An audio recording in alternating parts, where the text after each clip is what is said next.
Dukung dakwah ini terus mengudara. Kajian gratis ini berjalan atas izin Allah dan dukungan tulus dari Anda. Bersama kita sebarkan kebaikan seluas-luasnya. Yuk jadi bagian dari tim kebaikan kami dengan mendukung operasional dakwah. Jazakumullahu khairan kasiran. Bismillahirrahmanirrahim. Alhamdulillahirabbil alamin. Allahumma shalli wa sallim wa barik ala Muhammad wa ala ali Muhammad. Allahumma anfa'na bima 'allamtana wa 'allimna ma yanfa'una wa zidna ilma wa barik lana fi ilmina warzuqna al-ikhlasa fil qawli wal 'amali kamila wa 'ilman nafi'an la yunsa wa tawfiqan daima wa sihhatan wa yaqinan wa 'afiyah. Allahumma aftah lana kulla khair wa yassir lana kulla umur. Allahumma ansuril mujahidin warhamil mustad'afin wa dammir a'da'ad-din wa tmis 'ala amwalihim. Amin ya rabbal alamin. Alhamdulillah kaum muslimin rahimakumullah. Kita lanjutkan pengajian hadis dari kitab Sunan At-Tirmidzi yang kita masih membahas tentang sifat-sifat jannah. Dan semoga kita semua masuk jannah tanpa hisab, tanpa adab. Amin ya rabbal alamin. Oh, belum masuk, Pak?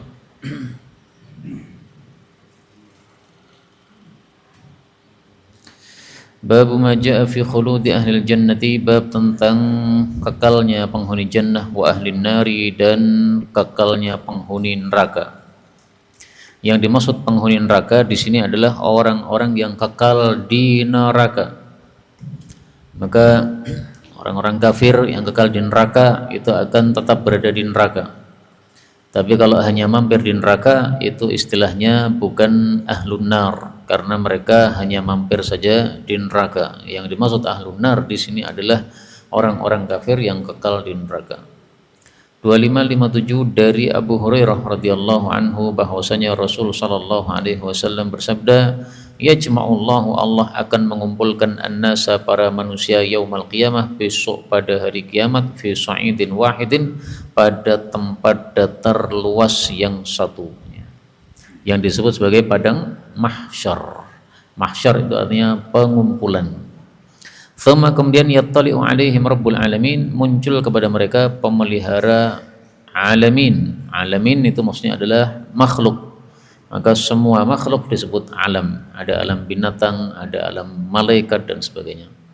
Fayaqul, lalu Allah mengatakan, ala, ketahuilah, yatba'u kullu insanin, mengikuti setiap manusia itu, makanu ya'budun, apa yang dulu di dunia mereka itu menyembah. Jadi Allah menyuruh semua yang ada di padang mahsyar untuk mengikuti Tuhannya masing-masing. Yang dulu di dunia menyembah fulan, maka dia akan mengikuti fulan tadi.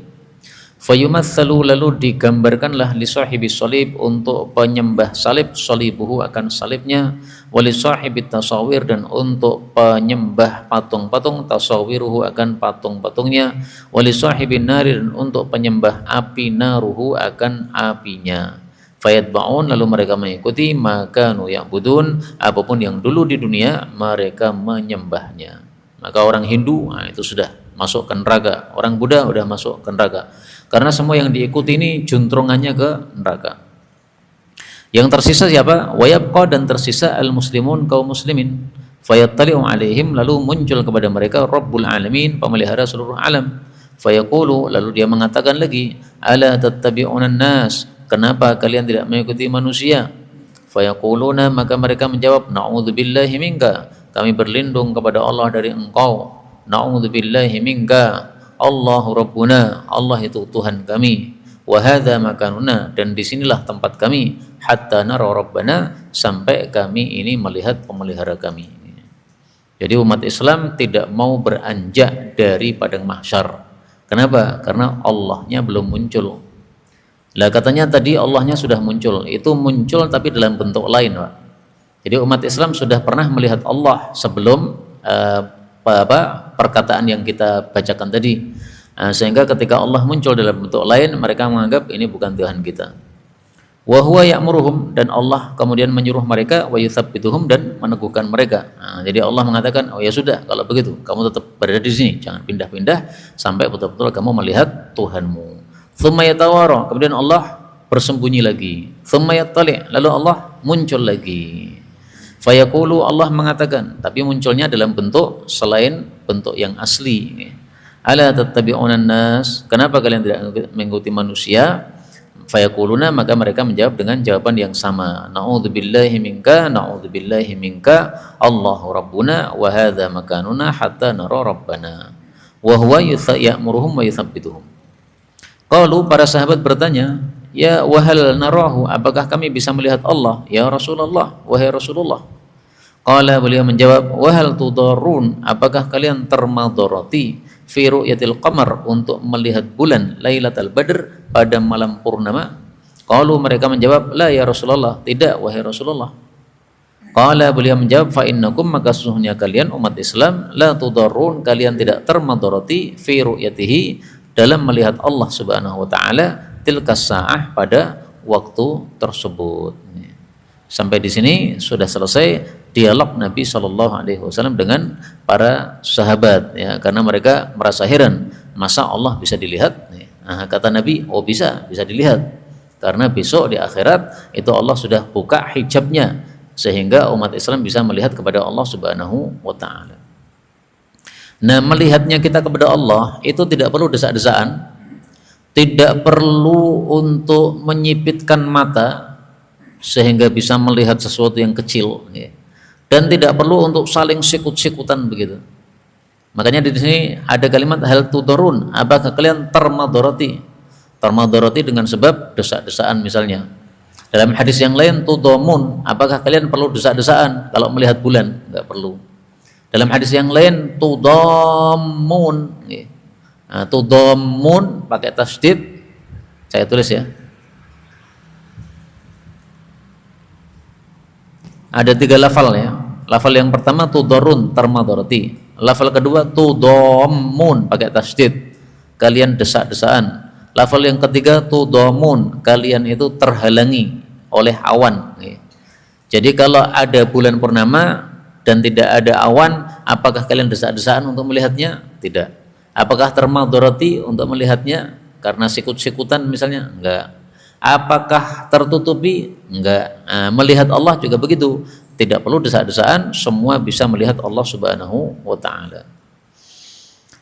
Kemudian beliau melanjutkan ceritanya tadi. Tsumma, kemudian yatawara, Allah sembunyi lagi. Tsumma yattali'u, lalu Allah muncul lagi. Fayu'arrifuhum nafsah, lalu Allah pun mengenalkan kepada mereka dirinya. Tsumma yaqul, Allah berkata, ana rabbukum fattabi'uni, sayalah Tuhan kalian, maka ikutilah saya. Nah, pas muncul yang ketiga, ini muncul dengan bentuk aslinya Allah Subhanahu wa ta'ala. Tapi saya mengatakan bentuk itu jangan dibayangkan, oh berarti Allah itu berbentuk seperti laptop ini berbentuk kotak. Nah, itu kan makhluk, Pak. Pokoknya kalau kita bicara tentang Allah itu sudah jangan disamakan dengan makhluk. Fayaqumul muslimun, lalu umat Islam berdiri mengikuti Allah Subhanahu wa ta'ala. Wa yudha'u sirat, lalu diletakkanlah jembatan, yaitu di atas neraka jahanam. Nah, dari sini kita ketahui berarti yang melewati sirat di atas neraka jahanam itu hanya umat Islam. Non-Islam nggak perlu lewat di atas neraka jahanam, Pak. Langsung diciduk masuk neraka langsung. Karena tadi kan suruh ngikuti api, yang nyembah api, juntrungannya ke neraka. Yang menyembah patung, ngikuti patung, juntrungannya ke neraka. Maka sirat ini dilewati khusus untuk orang-orang yang Islam, baik Islam KTP maupun Islam sesungguhnya. Kalau Islam sesungguhnya ya seperti panjenengan begini, ya, salat 5 waktu, puasa Ramadan, semua kewajiban Islam dilakukan. Kalau Islam KTP itu yang orang-orang munafik itu, ya. Mereka Islamnya ala kadar, sak-sae, ngikut-ngikut saja, sebenarnya nggak percaya kepada Allah Subhanahu wa ta'ala. Hanya kalau ditanya agamanya Islam, tapi mungkin otaknya kalau dibelah itu isinya PKI. Fayamurruna, lalu mereka pun melewati alaihi, di atas jembatan tadi, mithla, semisal jiyadil khaili, cepat-cepatnya kuda, warrikabi, dan onta. Ya, ada onta yang biasanya lari cepat, kuda juga begitu. Nah, itu bisa secepat kuda dan onta. Wa qauluhum, dan ucapan mereka alaihi, di atas jembatan tadi, salim salim, selamatkanlah selamatkanlah. Jadi mereka sangat ketakutan, Pak. Kenapa sangat ketakutan? Karena jembatan di atas neraka jahanam lebih tipis daripada sehelai rambut, lebih tajam daripada pedang. Dan itu bisa kita temukan penjelasannya di dalam kitab Sahih Muslim.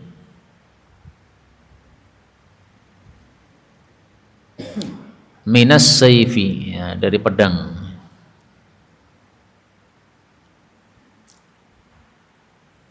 Qala Abu Sa'id, berkata Abu Sa'id, balaghani, telah sampai berita kepada saya bahwasanya jembatan di atas neraka jahanam disebut jisr, disebut juga sirat. Adakku minas sya'rah, lebih tipis daripada sehelai rambut, wa ahaddu minas sayf, dan lebih tajam daripada pedang. Nah, ini ya yang menyebabkan umat Islam jadi ketakutan ketika melewati jembatan di atas neraka jahanam tadi. Mereka ketakutan, masih ingat kepada Allah Subhanahu wa taala, ya, sehingga mereka pun berdoa kepada Allah Subhanahu wa taala minta keselamatan. Nah, sebagian teman-teman kita itu ada yang punya kebiasaan kalau melewati jembatan mengucapkan doa salim salim. Sebenarnya boleh Pak, tapi jangan mengatakan itu sunnah Nabi, salah.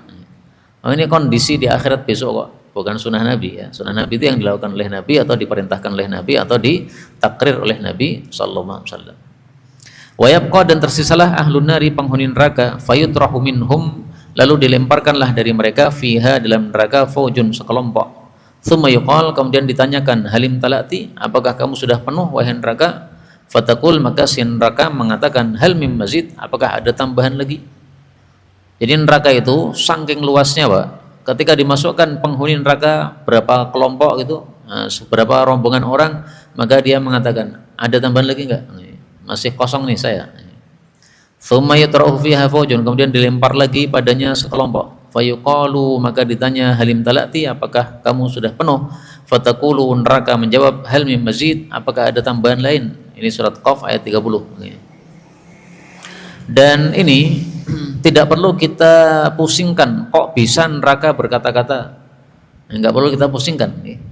Buktinya panjenengan saja bisa berkata-kata dengan laptop, ya kan? Bisa berkata-kata dengan HP, padahal HP itu tidak bernyawa dia. Tapi panjenengan mengatakan sesuatu, HP-nya paham. HP nyalakan senter, dia keluar senternya. Bisa loh diajak bicara. Hatta, sehingga idza uibu, apabila mereka itu sudah diseluruhkan fiha, di dalam neraka, semuanya masuk neraka, wada'ar rahmanu, Allah pun meletakkan qadamahu, telapak kakinya, fiha, pada neraka. Nah, ini menunjukkan bahwa Allah punya telapak kaki. Tapi sekali lagi jangan dibayangkan seperti manusia. Manusia itu ada dengkulnya, kemudian ada betisnya, kemudian ada poloknya. Nah, itu semuanya kondisi manusia, kondisi makhluk. Allah tidak seperti makhluk. Allah mengatakan apa telapak kaki, ya kita katakan telapak kaki, selesai. Adapun itu bagaimananya jangan ditanyakan. Wa azwa, dan Allah pun mengumpulkan ba'daha, sebagian neraka, ila ba'din, kepada sebagian yang lain, yaitu dipengkeratkan begitu. Tsumma qala, kemudian Allah mengatakan qad, apakah sudah cukup? Qalat, neraka menjawab qad, sudah cukup. Karena apa? Dipengkeratkan tadi, diinjak oleh Allah Subhanahu wa taala. Seandainya enggak diinjak, itu masih longgar terus. Fa idza, maka apabila adkhalallahu, Allah memasukkan ahlal jannah, penghuni jannah, ke dalam jannah, wa ahlan nar, dan penghuni neraka ke dalam neraka, qala, maka Nabi sallallahu alaihi wasallam pun mengatakan, utia, didatangkanlah, bil mauti, kematian, mulabbaban, dalam keadaan dicengkiwing. Jadi kematian itu adalah satu makhluk yang ada bentuknya, Pak. Dalam hadis yang lain disebutkan bentuknya itu seperti domba. Dicengkiwing begini nih, Pak. Jadi bagian lehernya itu dipegang, kemudian ditarik, diseret. Nah, itu namanya dicengkiwing, di mulabbab.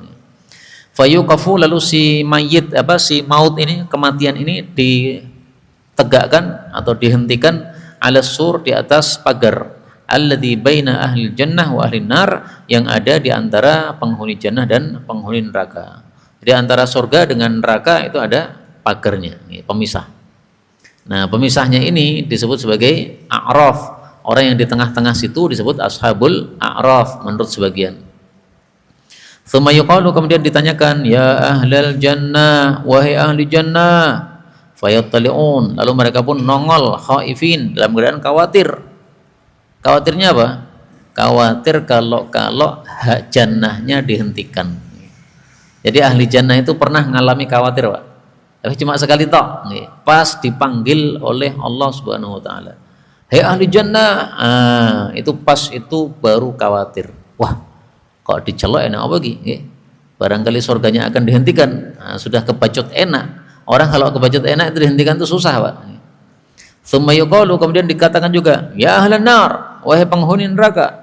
Fayattali'un, lalu mereka pun nongol mustabsyirin, dalam keadaan bahagia, yarjuna syafa'ah, mereka mengharapkan syafaat.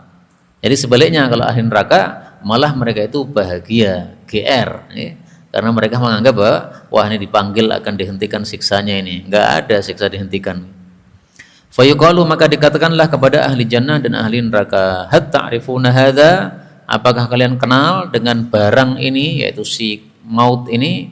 Fayaquluna haula wa haula, maka mereka dan mereka menjawab, qad, sungguh arafna, kami telah mengenali dia, huwal maut, itulah kematian, alladzi wukila bina, yang dipasrahkan kepada kami dulu di dunia, ya. Jadi setiap orang itu dipasrahi untuk apa? Mati dia. Kematian dikirim untuk menyerang seseorang sehingga dia mati. Fayujja'u, lalu si maut ini kemudian baringkan. Fayudbahu dzabhan, lalu disembelih dengan sebenar-benarnya, ala suri, di atas pagar, alladzi bainal jannah wan nar, yang ada di antara surga dan neraka. Tsumma yuqal, kemudian dikatakan, ya ahlal jannah, wahai penghuni jannah, khuludun, kekal, la mauta, tidak ada lagi kematian. Wa ya ahlan nari, wahai penghuni neraka, khuludun, kekal, la mauta, tidak ada lagi kematian. Itulah yang disebutkan di dalam Al-Quran, la yamutu fiha wa la yahya. Jadi kalau sudah masuk neraka kekal, maka tidak mati, tidak hidup.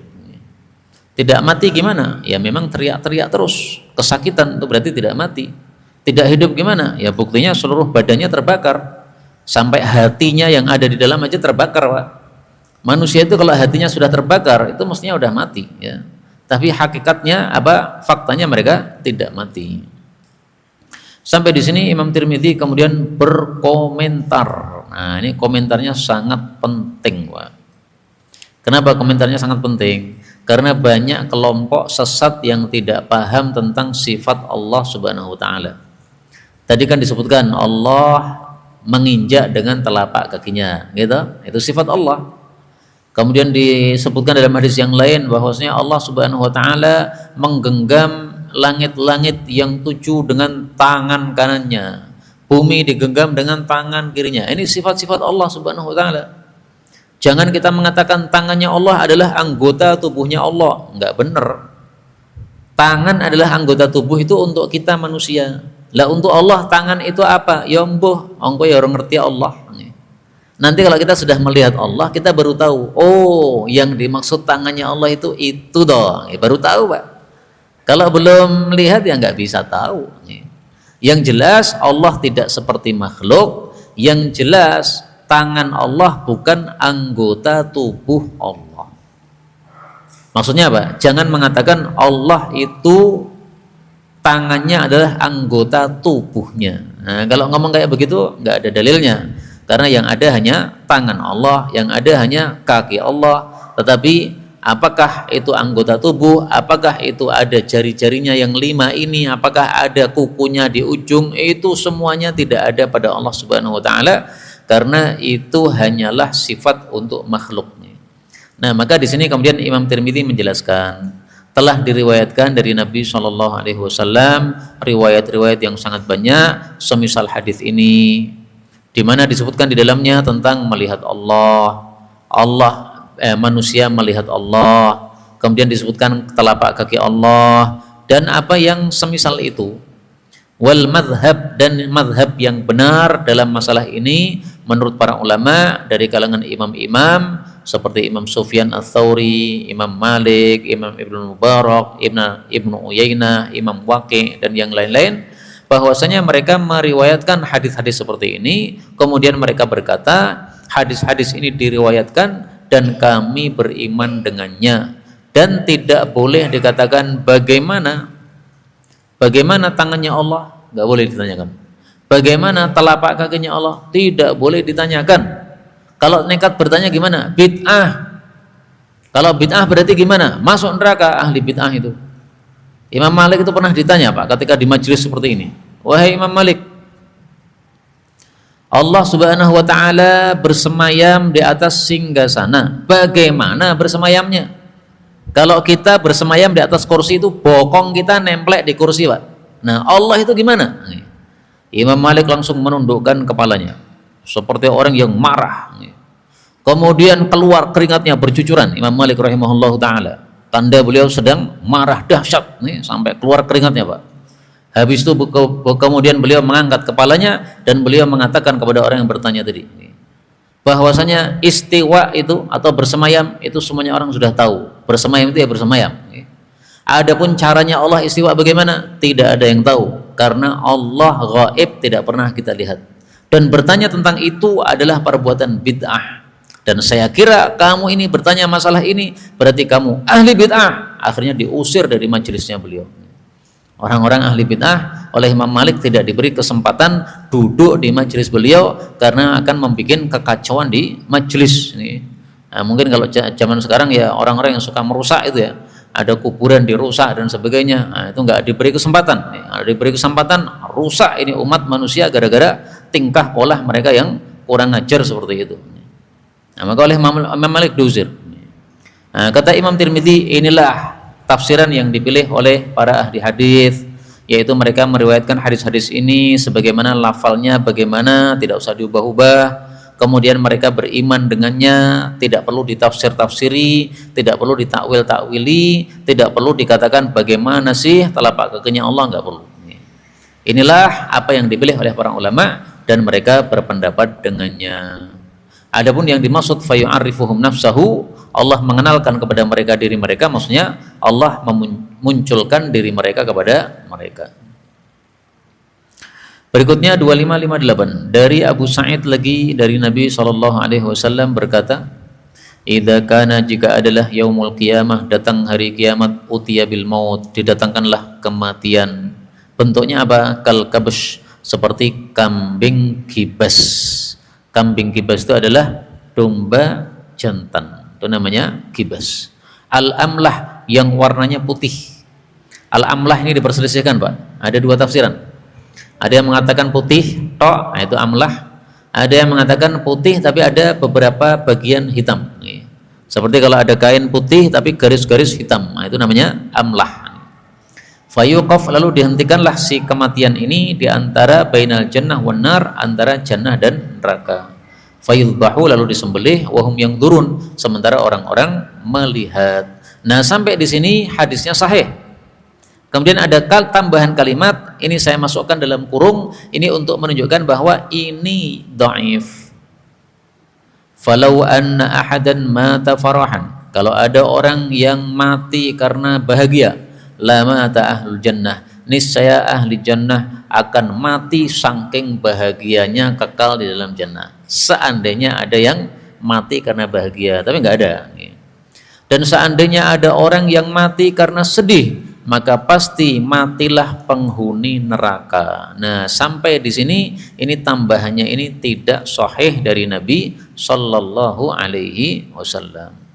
Meskipun maknanya benar, maknanya ini kan takkid ya, bahwasanya betul-betul sangat bahagia ahli surga dan betul-betul sangat susahnya ahli neraka karena sudah tidak ada kematian lagi. Dan dari sini kita ambil pelajaran bahwasanya makhluk-makhluk yang tidak tampak seperti kematian itu enggak tampak, Pak. Itu bagi Allah untuk menampakkannya dan mewujudkannya itu mudah. Di sini diwujudkan dalam bentuk kambing, bisa. Kita mengetahui di sekitar kita ini ada angin, ya kan? Tapi enggak tampak kan? Nah, itu seandainya Allah ingin menampakkannya, membentukkan ada wujudnya, bagi Allah mudah. Kentut itu enggak tampak. Ya. Nah, seandainya Allah membentukkannya, bisa saja, ya. Bentuk balon atau apa, ya, terserah Allah Subhanahu wa taala. Nah, tapi kalau kentut berbentuk susah, Pak. Ruangan kita penuh dengan apa? Balon, nanti kebak balon. Ya. Babu ma jaa, bab tentang huffatil jannah, surga itu diliputi bil makarih, dengan perkara-perkara yang tidak disukai. Wa huffatin nar, sementara neraka itu diliputi bisyahwat, dengan perkara-perkara yang menyenangkan atau syahwat. Jadi maksudnya untuk masuk surga itu harus menerjang perkara yang tidak disukai. Salat malam, tilawah Quran, sedekah, apa lagi? Pokoknya yang tidak enak, yang manusia tidak senang melakukannya, karena apa? Harus mengeluarkan tenaga atau mengeluarkan kekuatan untuk melakukannya. Tapi kalau neraka ditutupi dengan syahwat, zina dan sebagainya, maka begitu melakukan zina pasti nyemplung ke dalam neraka. 2559 dari Anas radhiyallahu anhu bahwasanya Rasulullah sallallahu alaihi wasallam bersabda, huffatil jannah, telah diliputi surga itu bil makarih, dengan perkara-perkara yang tidak disukai manusia. Wa huffatin naru, dan diliputilah neraka itu bisyahwati, dengan syahwat-syahwat atau perkara-perkara yang disukai manusia. Maka maksud dari sini adalah kalau ingin masuk surga, lakukan perkara-perkara yang tidak Anda sukai. Jam 3 malam ya bangunlah kalau memang pengen masuk surga. Kalau tidak mau masuk surga ya sudah, tidur aja terus. Kalau pengen masuk neraka, silahkan lakukan zina, pasti masuk neraka, pasti. Korupsi, pasti masuk neraka, pasti. 2560 dari Abu Hurairah radhiyallahu anhu dari Nabi sallallahu alaihi wasallam bersabda, lamma tatkala khalaqallah, Allah ciptakan al-jannata wan nar, surga dan neraka, arsala Jibril, Allah kirim malaikat Jibril ilal jannah, ke dalam surga. Faqala, lalu Allah mengatakan, ungdur ilaiha, lihatlah wahai Jibril kepada surga, wa ila ma a'dadtu, dan kepada apapun yang sudah saya siapkan, li ahliha, untuk penghuni surga, fiha, di dalam surga. Dan ini menunjukkan fadilah malaikat Jibril, Pak. Kalau yang disuruh malaikat Jibril, bukan malaikat yang lain. Ini berarti punya kelebihan, ya, dekat kepada Allah Subhanahu wa taala. Maka kalau ada santri sering disuruh kiainya, itu malah alhamdulillah, jangan susah, wah Pak Yai ngekon aku terus, itu malah karena dekat dengan engkau. Kalau tidak dekat nggak akan disuruh-suruh. Makanya ini malaikat Jibril disuruh oleh Allah Subhanahu wa taala karena dekatnya kepada Allah. Qala, Nabi mengatakan, faja'aha, lalu Jibril datang ke surga, wa nadhara ilaiha, melihat ke surga, wa ila ma'adallah, dan kepada apapun yang Allah sudah siapkan, li ahliha fiha, untuk penghuni surga di dalam surga. Dan ini sekaligus menunjukkan bahwa surga itu sudah ada. Buktinya malaikat Jibril bisa melihat, berarti sudah ada. Nah, tempatnya di mana? Tempatnya sana, Pak. Silahkan panjenengan naik sampai ke langit pertama, kemudian naik lagi sampai ke langit kedua, sampai ke langit ketujuh.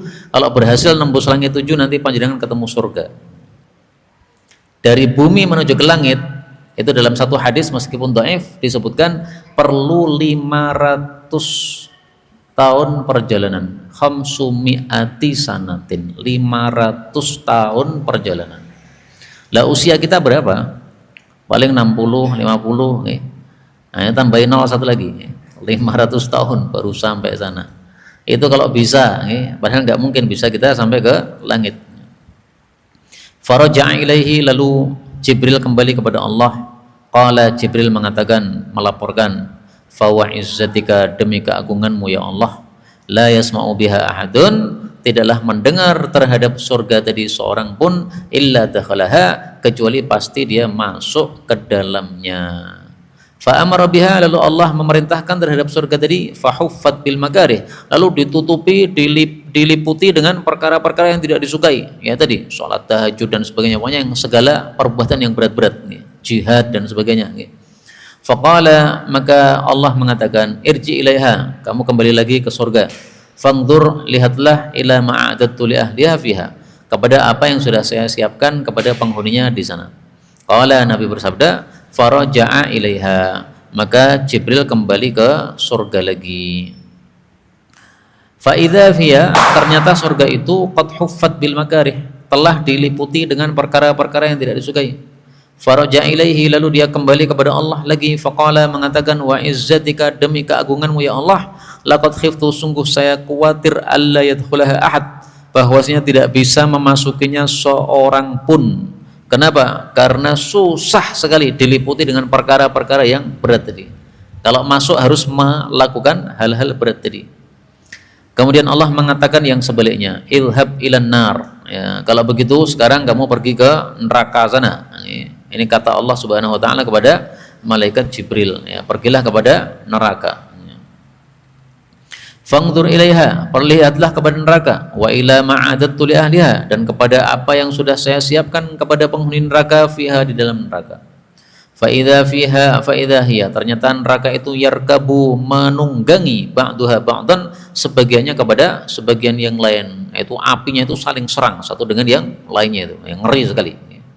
Faraja ilaihi, lalu dia kembali kepada Allah, faqala, lapor lagi kepada Allah, wa izzatika, demi keagunganmu, la yasma'u biha ahadun, tidaklah mendengar terhadap neraka tadi seorang pun, fayadkhulaha, lalu mau masuk enggak mungkin, ya. Karena saking ngerinya maka tidak mungkin orang mau masuk ke dalam neraka.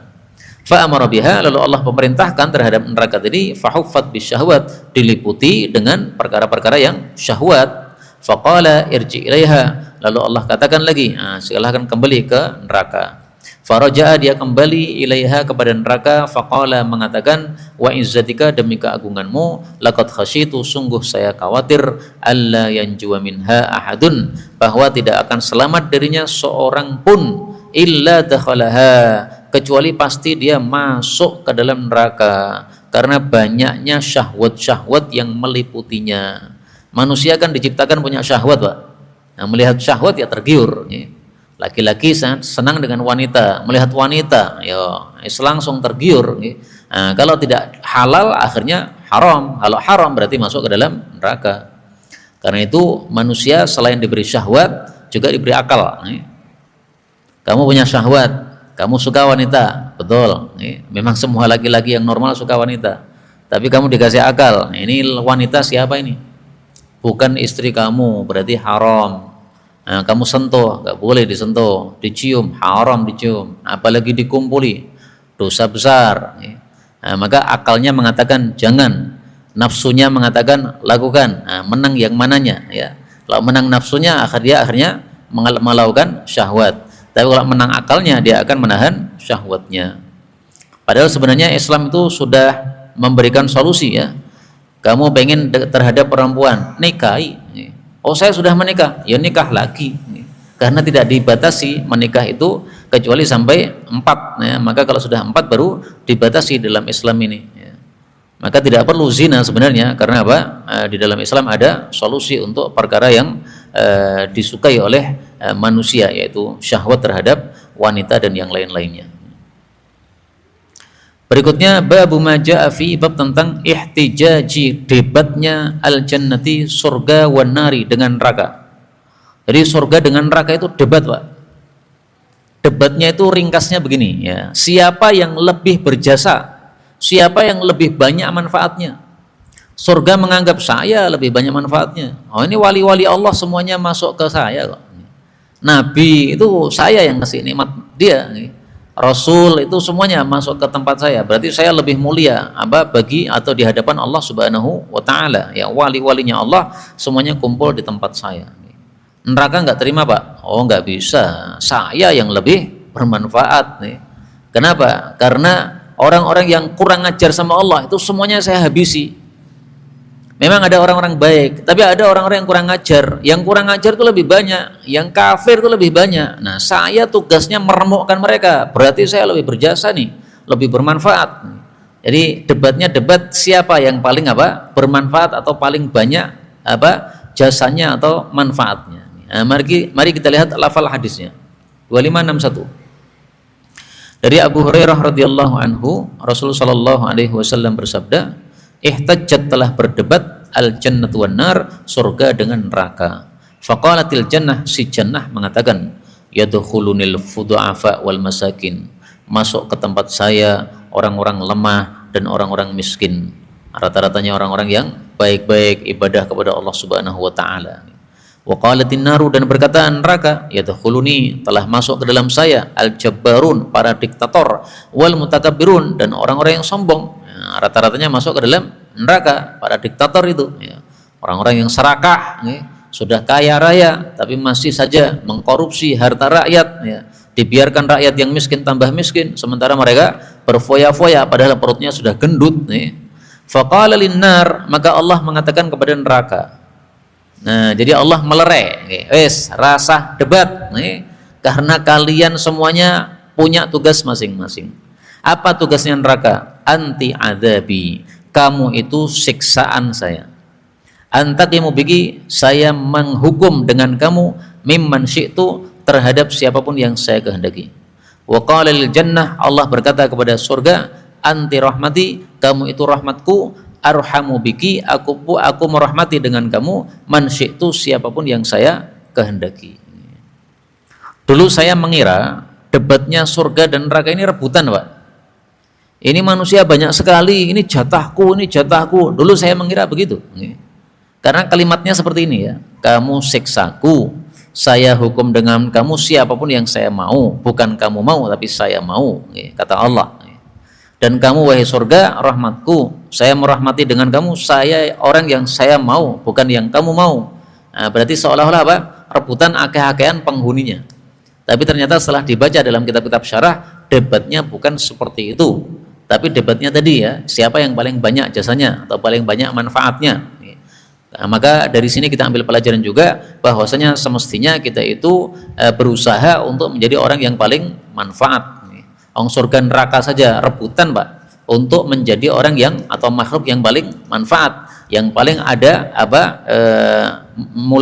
ada nilai tinggi di hadapan Allah Subhanahu wa taala, nilai mulianya di hadapan Allah Subhanahu wa taala. Nah, manusia yang punya akal jangan sampai kalah dengan surga atau neraka. Mereka saja tidak punya akal, bisa mereka berdebat seperti ini untuk menjadi makhluk yang paling bermanfaat di hadapan Allah Subhanahu wa taala. Karena itu hadis ini tentang debatnya surga neraka ini mengingatkan kita sabda Nabi sallallahu alaihi wasallam, anfa'uhum linnasi ahabbun nasi ilallahi anfa'uhum. Manusia paling dicintai oleh Allah adalah yang paling manfaat. Khairun nasi anfa'uhum linnas. Manusia paling baik adalah yang paling memberi manfaat kepada orang lain. Hadis riwayat Qudai. Nah, maka hadis-hadis ini menghasung kita untuk melakukan banyak-banyak kebaikan, bermanfaat kepada orang lain, bisa dengan ilmu kita, bisa dengan harta kita, bisa dengan ucapan kita, bisa dengan perbuatan kita, bisa dengan apapun yang diberikan oleh Allah Subhanahu wa taala kepada kita. Inilah yang dapat kita pelajari betulnya dari Allah Subhanahu wa taala. Kalaupun ada salahnya, fa astaghfirullahal azim li wa lakum walhamdulillahi rabbil alamin. Dukung dakwah ini terus mengudara. Kajian gratis ini berjalan atas izin Allah dan dukungan tulus dari Anda. Bersama kita sebarkan kebaikan seluas-luasnya. Yuk jadi bagian dari tim kebaikan kami dengan mendukung operasional dakwah. Jazakumullahu khairan katsiran.